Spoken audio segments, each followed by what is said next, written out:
Now we discuss about the very important topic, conditions for constructive and destructive interference. Experimented demonstration में हम लोग discuss कर चुके हैं कि at this centre we get constructive interference and alternate we get destructive and constructive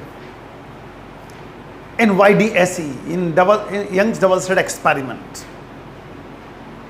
लेकिन हम लोग अब मैथमेटिकली ये चीज प्रूव करना चाहते हैं. At the centre we get constructive and alternate we get destructive and constructive interferences. Clear? और interference आपको पता है, the phenomena of redistribution of energy on account of superposition of two coherent sources. The phenomena of redistribution of energy on account of superposition of two coherent sources.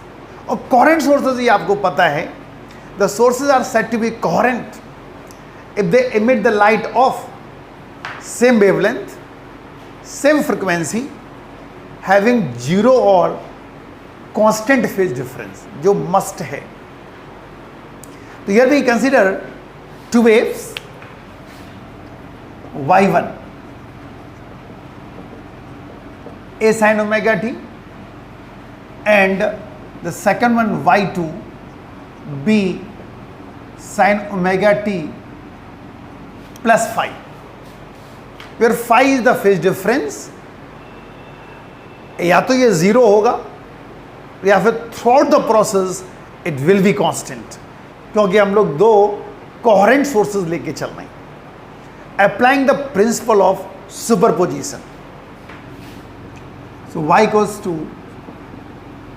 y1 plus y2 और y equals to a sin omega t plus b sin omega t plus phi,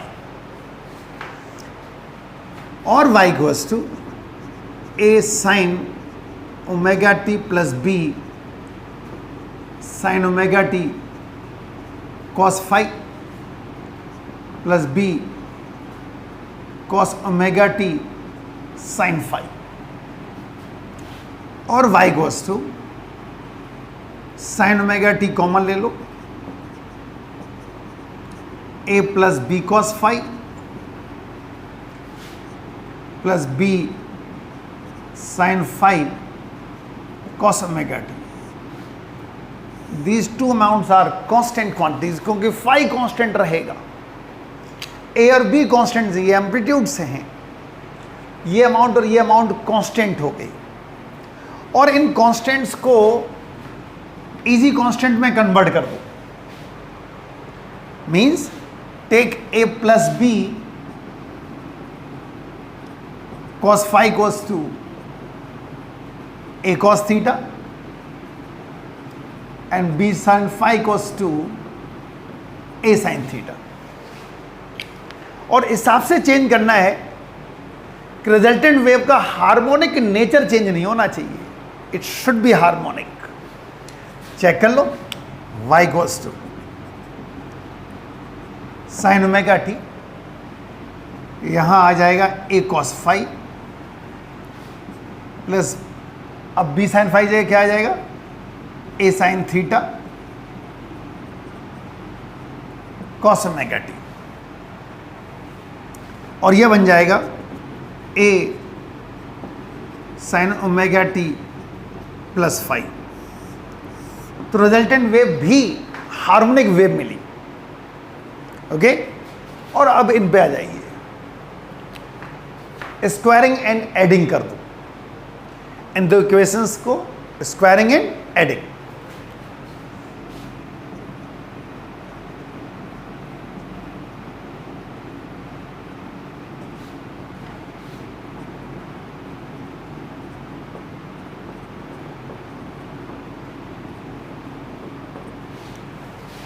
ये 1 हो जाएगा.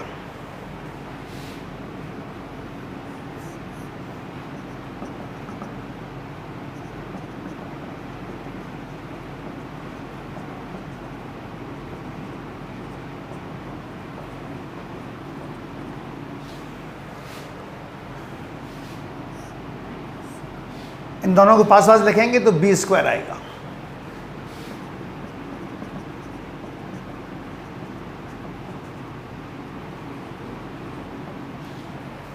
ठीक, और a equals to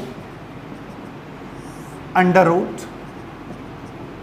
A square plus B square plus 2ab cos phi is the resultant amplitude. जो एक resultant wave आई होगी उसका ये एम्पलीट्यूड है। a equals to under root A square plus B square plus 2ab cos phi। Okay, और अब conditions बनानी है। Now conditions for constructive interference.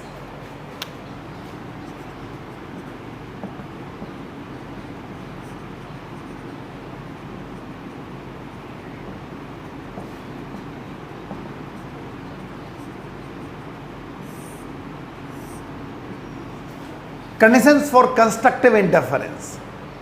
और कंस्ट्रक्टिव इंटरफेरेंस में आपको पता है कि एम्पलीट्यूड मैक्सिमम हुआ करता था। A should be maximum.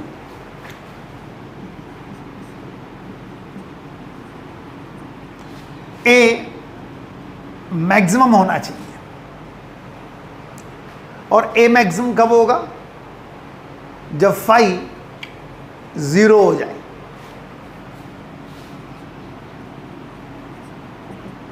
when phi goes to 0 तो a मिलेगा आपको a plus B which is maximum, क्योंकि a प्लस बी का होल स्क्वायर का रूट बनेगा तो a प्लस बी आ जाएगा। एम्पलीट्यूड मैक्सिमम आ गया। Intensity directly proportional to square of the amplitude हुआ करती है, तो इसलिए इंटेंसिटी मिलेगी के ए प्लस बी का whole square, because intensity is directly proportional to square of the amplitude. That's why I maximum equals to K proportionality constant A plus B का whole square. लेकिन phi equals to 0 तो एक condition बनी, ऐसी हमें तमाम conditions बनानी है, तो प्रॉपर फॉर्मूला यूज करेंगे। तो देखो फेज डिफरेंस में क्या कंडीशन होनी चाहिए।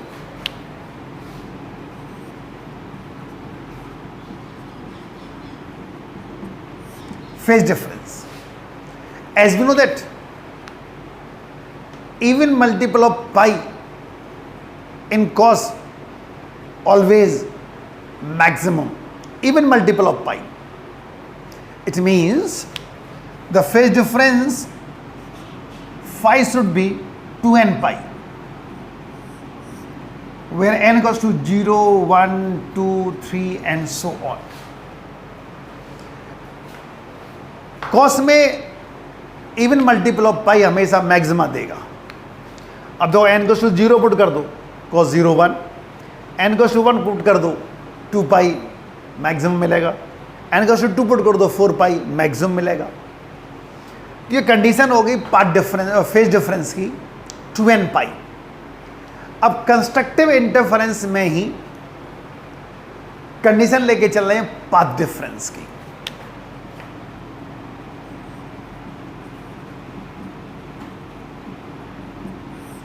फॉर पाथ डिफरेंस और फेज डिफरेंस में एक रिलेशन होता है। Path difference equals to lambda upon 2 pi into 5। ये रिलेशन होता है path difference and phase difference के बीच में, लैम्डा अपॉन 2 पाई इंटू 5। तो लैम्डा अपॉन 2 पाई इंटू 5 की वैल्यू पुट कर दो 2n पाई, तो पाथ डिफरेंस आपको मिला n लैम्डा। कंस्ट्रक्टिव इंटरफेरेंस के लिए पाथ डिफरेंस हो जाएगा n lambda, where n equals to 0, 1, 2, 3 and so on.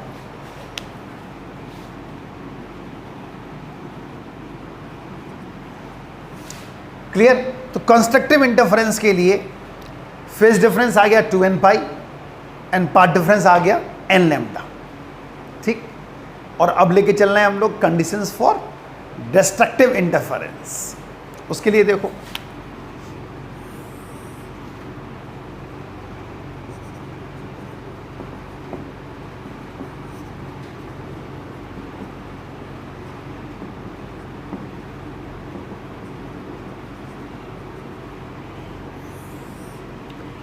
conditions for destructive interference. A should be minimum, amplitude minimum होना चाहिए। और ये मिनिमम कब होगा? जब फाई 180 हो जाए, क्योंकि आपको पता है cos 180 इज -1, तो फाई शुड बी 180। और अगर ऐसा होगा तो ए मिनिमम क्या मिलेगा?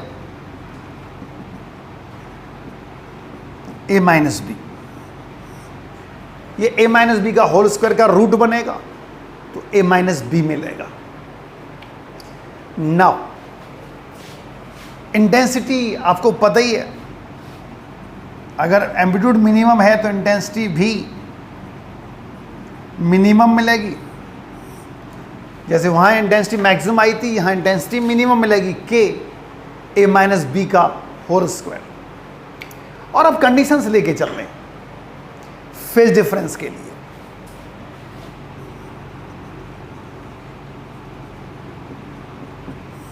For phase difference, odd multiple of pi cos में हमेशा मिनिमा देगा।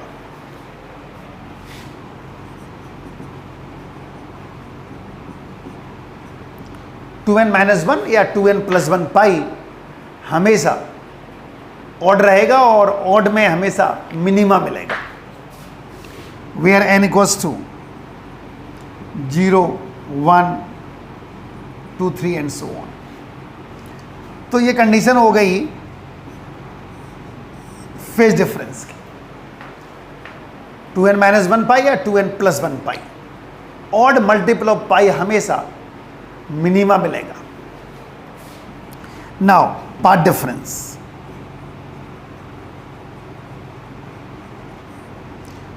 Delta x equals to lambda upon 2 pi into 5। So lambda upon 2 pi into 5 2n - 1 pi है, ये मिलेगा 2n - 1 लैम्डा बाई 2। ये कंडीशन बन गई। वेर n इक्वल्स टू 0, 1, 2, 3 है। तो जब ये वैल्यू पुट करेंगे तो पहले क्या आएगा? माइनस लैम्डा बाई 2, फिर लैम्डा बाई 2, ठीक है, फिर 3 lambda by 2, 5 lambda 2 and so on. तो अब यहाँ से कंपेयर करें, 0, 1 के बीच में क्या आ रहा है? Lambda by 2। Minus lambda by 2 का मतलब है कि सेंटर से नीचे भी आपको मिनिमा मिल रहा था। सेंटर पे क्या मिला? Maxima. And alternate way we get maxima and minima. देखो 0, 1 के बीच में लैम्डा बाई 2, 1 और 2 के बीच में 3 लैम्डा बाई 2, 2 और 3 के बीच में 5 लैम्डा बाई 2, और सेंटर पे क्या मिल रहा है? कंस्ट्रक्टिव। तो ये प्रूव हो गया कि सेंटर पे मिलेगा constructive, and alternate we get destructive and constructive interference. ये कंडीशंस हो गई। और अब कितने फॉर्मूले पॉसिबल हैं इंटेंसिटी के लिए, अब वो लेके चलते हैं।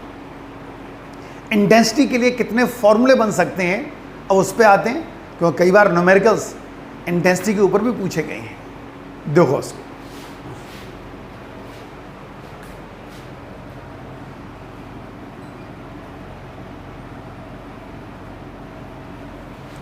तो intensity directly proportional to square of the amplitude.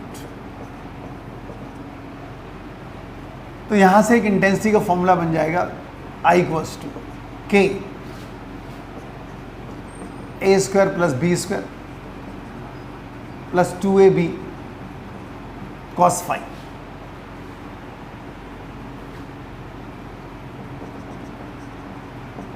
KA², ठीक। तो मतलब यहाँ से हमने पहले ए स्क्वायर किया, अगर हम इसको देखो ए स्क्वायर लिखेंगे तो कैसा आएगा, ये बनेगा। और intensity is directly proportional to square of the amplitude हुआ करती है, ठीक है। तो इसलिए I इक्वल्स टू के a square plus B square plus 2ab cos phi हो जाएगा।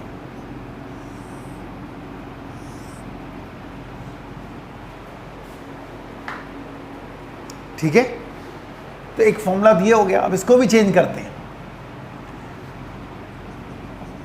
ए स्क्वायर हो जाएगा और I2 बी स्क्वायर, तो ये बन जाएगा I equals to I1 plus I2 plus 2 under root I1 I2 cos phi. एक फॉर्मूला ये बन गया इंटेंसिटी का। अगर इंडिविजुअल इंटेंसिटी गिवन है, फेज डिफरेंस गिवन है, तो हम लोग ये फॉर्मूला यूज करेंगे, I equals to I1 plus I2 plus 2 under root I1 I2 cos phi. ठीक है ना। अगर सपोज ये इंटेंसिटी आपस में बराबर और हो जाए, अगर I1 I2 I0 के बराबर हो जाए,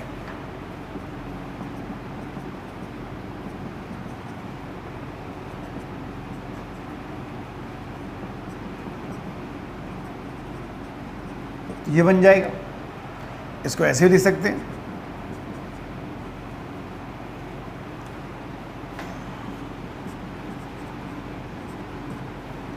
to I0 1 plus cos phi, और चेंज कर सकते हैं इसको। ठीक है, तो मैथमेटिकली इसको और चेंज कर सकते हैं हम लोग, एक फॉर्मूला और बन जाएगा। इसके अलावा इसके ऊपर देखो न्यूमेरिकल्स कैसे क्या बन सकते हैं, तो न्यूमेरिकल्स लेके चल रहे हैं हम लोग। ठीक है, देखो इसके ऊपर न्यूमेरिकल्स,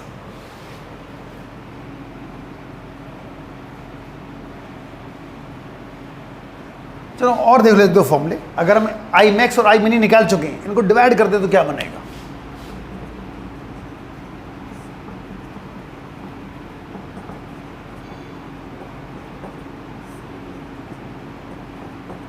ए प्लस बी का whole square a minus b का होल स्क्वायर। एक फॉर्मूला और मिल गया, एक ये मिल गया। इसको अगर सॉल्व करेंगे तो ये आ जाएगा,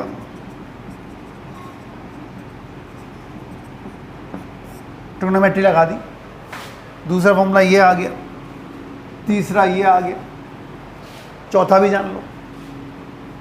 यहाँ से I1 ए स्क्वायर का डायरेक्शन I2 बी स्क्वायर के, तो I1 upon I2 a square upon b square हो जाएगा। एक फॉर्मूला और पॉसिबल है, intensity is directly proportional to the slit width.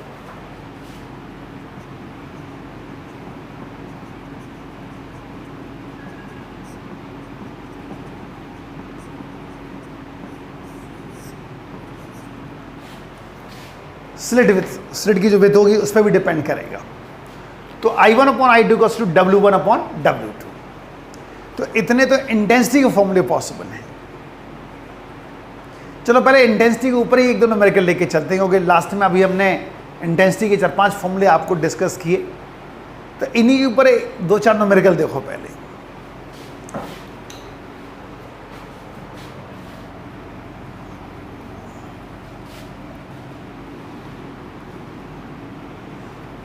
इसलिए इंटेंसिटी के फॉर्मूले हमने साफ नहीं किए, इन्हीं के ऊपर न्यूमेरिकल कराते हैं आपको। तो सुने statement, light waves from two coherent sources of intensity ratio 81:1 produce interference. Calculate the ratio of the maxima and minima in the interference pattern. मतलब I1 अपॉन I2 गिवन है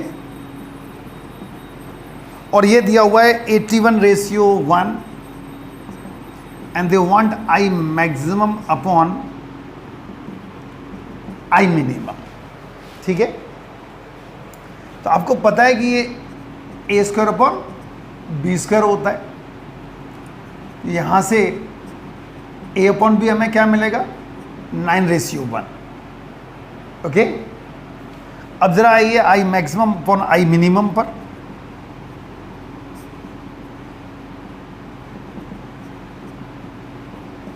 ए प्लस बी का whole square, a minus b का whole square,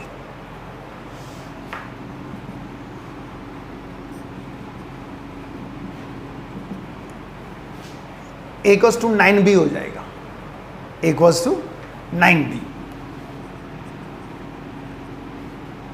तो यहां हो जाएगा 10b का square, यहां हो जाएगा भाई एक चला जाएगा तो 8b का स्क्वायर, 100/64, और ये आ जाएगा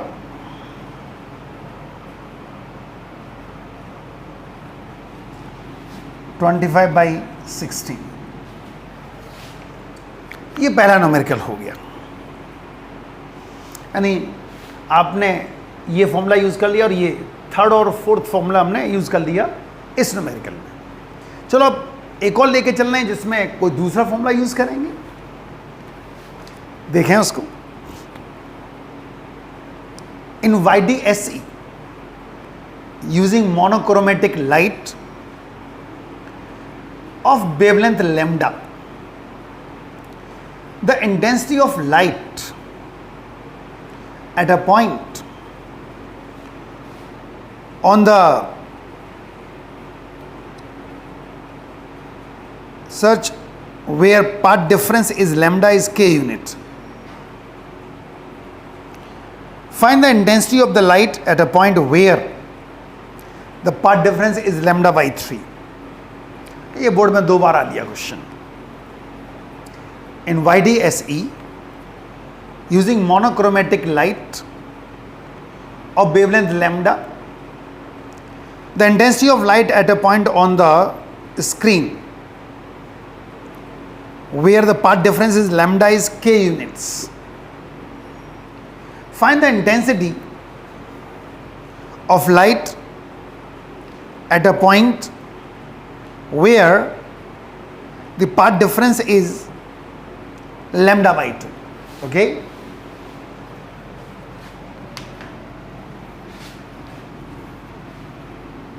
दो कैसे करेंगे इस क्वेश्चन को।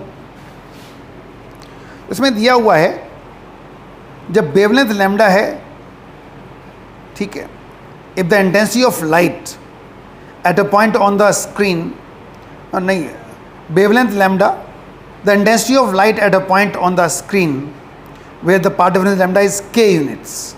ओके, तो जब पाथ डिफरेंस लैम्डा है तो इंटेंसिटी k यूनिट्स है, तो इंटेंसिटी आएगी कितनी, पहले ये तो पता करो। अगर लैम्डा पाथ डिफरेंस है तो देखते हैं फेज डिफरेंस क्या आता है।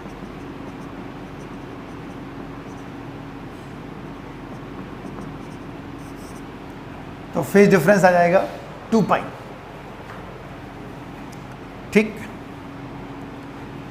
तो अब यहां पे हम डायरेक्ट फॉर्मूला ये यूज कर सकते हैं, I goes to I0 cos square 5/2, यानी यहां cos square पाई आ गया, cos पाई -1 होता है लेकिन स्क्वायर करेंगे तो 1 आ जाएगा। तो I आ गया I0 जो k के बराबर बता रखा है क्वेश्चन के according, it is k units. अब इंटेंसिटी क्या होगी जब पाथ डिफरेंस λ/3 हो जाए।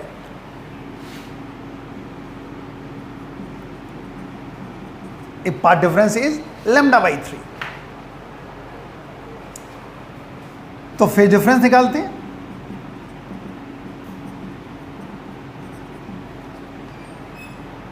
तो 5 बनेगा 2π/3, 2π/3। तो ये हो गया 120 डिग्री। अब फिर इस पे आते हैं हम लोग, इसमें अप्लाई करते हैं आई नॉट कॉस स्क्वायर 120/2 60 कॉस 61/2 होता है।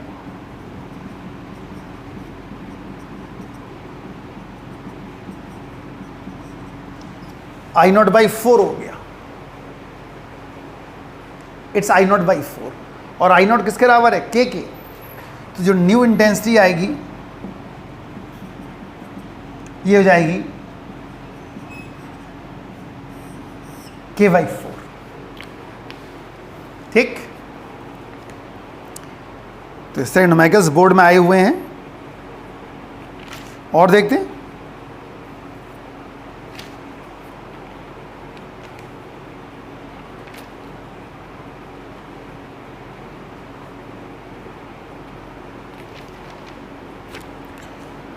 एक और देखो numerical,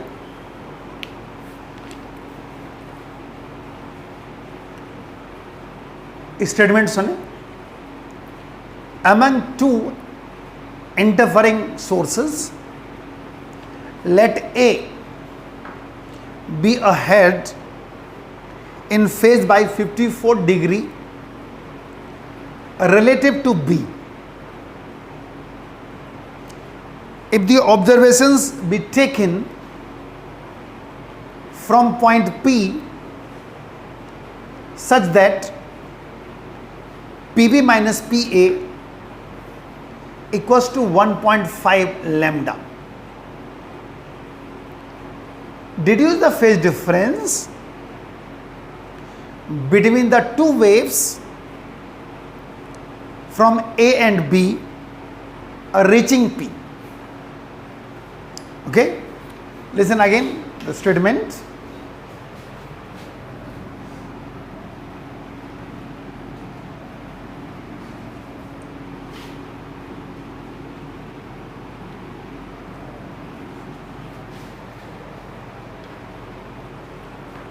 Among two interfering sources, let A be ahead in phase by 54 degree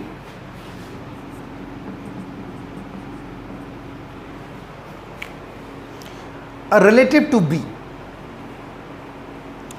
If the observations be taken from point P such that PB minus PA equals to 1.5 lambda, deduce the phase difference between the waves from A and B reaching P.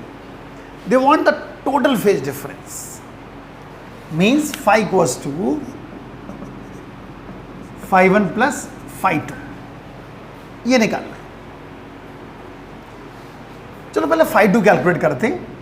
ये वाला आपको पता है कि delta x equals to lambda upon 2 pi into phi, तो 1.5 lambda तो ये दिया हुआ है, पार्ट डिफरेंस दिया हुआ है।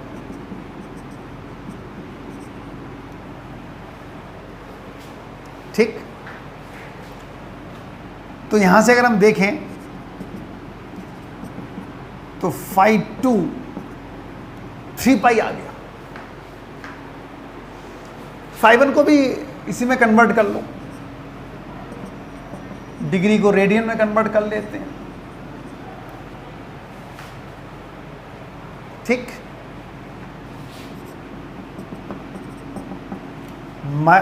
इट इक्वल्स टू 0.3 पाई हो गया। तो टोटल फेज डिफरेंस कितना हो गया, 0.3 पाई प्लस 3 पाई 3.3 पाई, ये टोटल फेज डिफरेंस आ गया।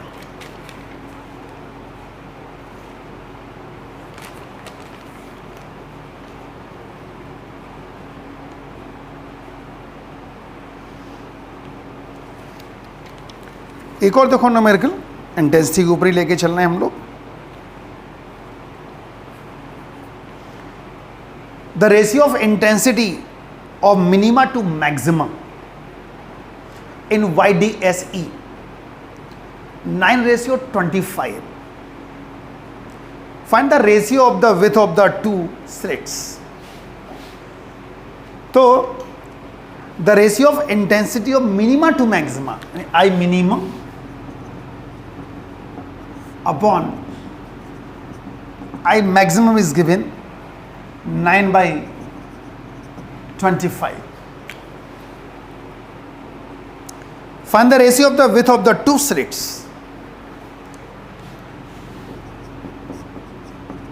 W1 upon W2 निकलवा रहे. Now आपको पता है कि I minima upon I maxima होता है a माइनस बी का whole square upon a plus B का होल स्क्वायर. तो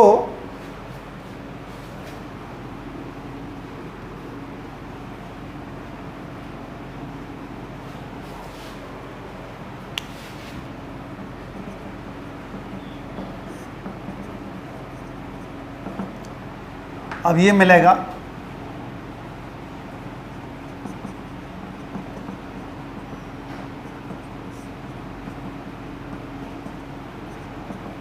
तो a minus b upon a plus b मिला 3/5. तो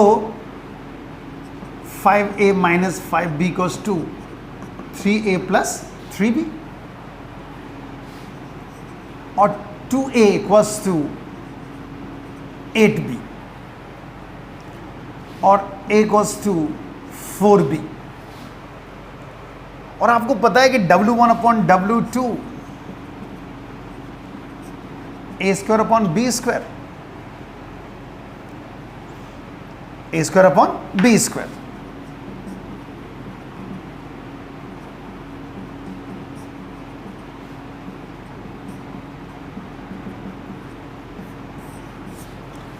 किया जाएगा 60. क्लियर. तो कुछ एक न्यूमेरिकल डिस्कस किए और कंडीशन डिस्कस की इंटरफेरेंस के लिए, constructive as well as destructive interference. बहुत इंपॉर्टेंट टॉपिक था. 3 नंबर में बोर्ड में कई बार आया हुआ है. न्यूमेरिकल जितने भी आपको कराए सारे 2-2 नंबर के थे. बेहद इंपॉर्टेंट टॉपिक.